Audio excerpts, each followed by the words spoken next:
Assalamualaikum warahmatullahi wabarakatuh. Alhamdulillah, thumma alhamdulillah wa syukurillah wa salatu wassalamu ala rasulillah Sayyidina wa habibina wa syafi'ina wa maulana Muhammadin sallallahu alaihi wasallam. Ma ba'd. Ini tekanannya banyak sekali ayat-ayat tentang halal di dalam Al-Quran.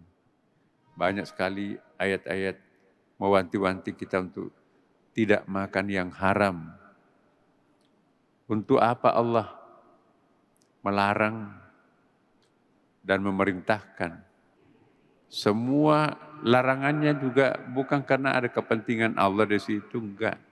Semuanya untuk kita. Wala ta'kulu mimma lam yuzkar ismullahi alaih. Fa innahu lafisqun. Janganlah kalian mengkonsumsi apa-apa yang diberikan Allah sebagai rezeki untuk kalian tanpa menyebut nama Allah. Nah, kalau kita tidak membaca basmalah, kata Quran, innahu lafisqun, itu fasik, rusak tuh.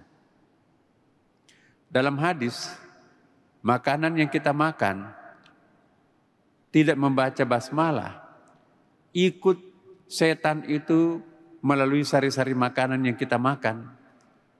Sehingga apa yang terjadi? Berapa kali kita makan tanpa basmalah, maka setan-setan itu bikin apartemen di dalam diri kita tuh. Maka itu kalau marah itu banting pintu mobil, kalau perlu pukul istri, pukul anak-anak.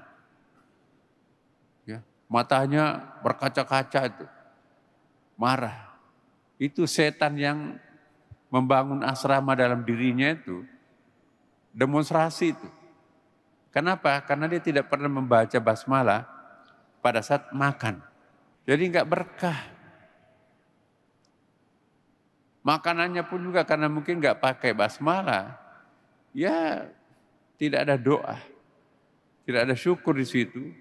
Akibatnya makanannya itu nanti membuat bukan lagi menyehatkan badan, tetapi menyakitkan badan.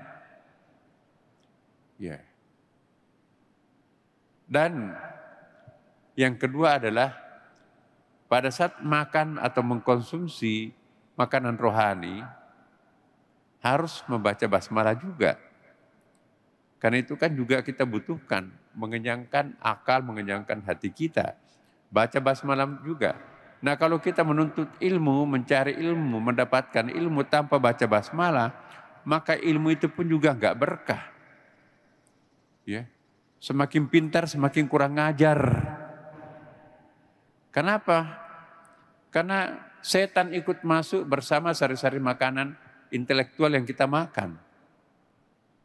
Jadi ajari anak kita, Bapak Ibu, bahwa yang kita harus lakukan itu bukan hanya membaca basmalah pada saat makan makanan lahiriah, tapi juga makan makanan rohani. Ya, bagi kita orang yang beragama Islam, ada hikmahnya kalau Allah melarang kita makan barang haram. Bukan Allah yang mau mengambil daging itu, enggak sama sekali. Tapi untuk demi kemaslahatan kita. Jadi semua yang diharamkan itu untuk kemaslahatan manusia. Kenapa dilarang kita berzina, Bapak Ibu? Wala taqrabuz zina, innahu kana fahisyah wa sa'a sabila. Kenapa zina itu? Mendekati saja enggak boleh, apalagi melakukannya kan. Terbukti bahwa asrarus syariah, hikmat tasyri'nya, ilahnya, Masya Allah, itu sangat kuat. Coba bayangkan Bapak Ibu, kalau orang itu bebas berzina, apa bedanya kita dengan kambing? Gak kenal anak, gak kenal ibu, pada itu kan kalau dalam Islam itu muhrim. Jadi mengapa dilarang berzina? untuk manusia itu sendiri. Kalau kamu hidup tenang, ya jauhi, jangan mendekati, apalagi melakukannya. Contoh lain, kenapa kita dilarang makan bangkai? Apa itu bangkai? Binatang yang disembelih tidak sesuai dengan ketentuan syariah. Ketentuan syariahnya apa? Pertama, tentu baca basmalah. Yang kedua, memotong 2 urat tenggorokannya. Ya.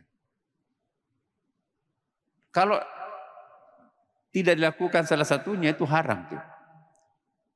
Bismillahirrahmanirrahim, saya tusuk aja kambing ini. Itu juga nggak boleh. Darahnya tidak keluar. Kemana darahnya pergi? Itu masuk membaur dengan daging. Pembauran daging dengan darah itu justru bisa menjadi sumber penyakit. Nah, kita sangat bersyukur mengapa Rasulullah dan mengapa wahyu Allah itu membimbing Rasulullah dan kita semuanya.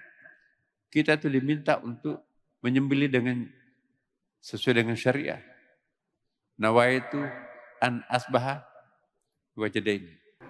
Jadi ibu-ibu, misalnya ikannya masih loncat-loncat, langsung dibakar, nggak boleh. Ikannya masih loncat-loncat, langsung dimasukkan dalam kuali penggorengan, nggak boleh tuh. Ada hadis Nabi itu, hanya Allah yang berhak untuk menyiksa makhluk hidupnya dengan api.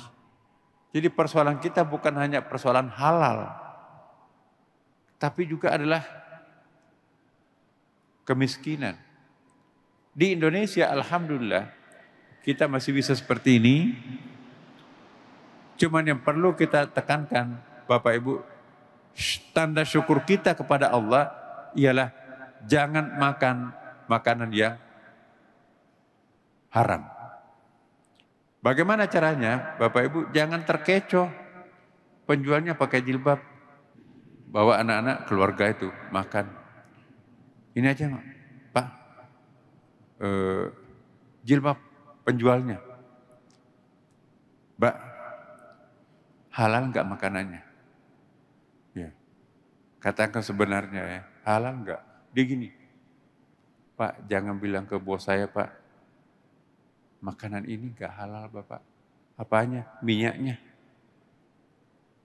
Padahal banyak yang jilbab masuk di situ. Kalau saya tidak nanya, hanya melihat oh banyak orang jilbab masuk pasti halal. Ada Pak Haji masuk di situ. Itu bukan merek halal, adanya jilbab makan di tempat itu. Saya ingin tutup dengan sebuah hadis. Kullu lahmin nabata min haramin fannaru aula bihi. Segala sesuatu makanan yang masuk menjadi daging dalam diri kita itu hanya bisa dibersihkan oleh api neraka. Jadi kalau ada setetes daging dalam diri ibu bapak bersumber dari yang haram, itu hanya akan bisa dibersihkan oleh api neraka dan mustahil setetes daging haram itu bisa menyentuh surga.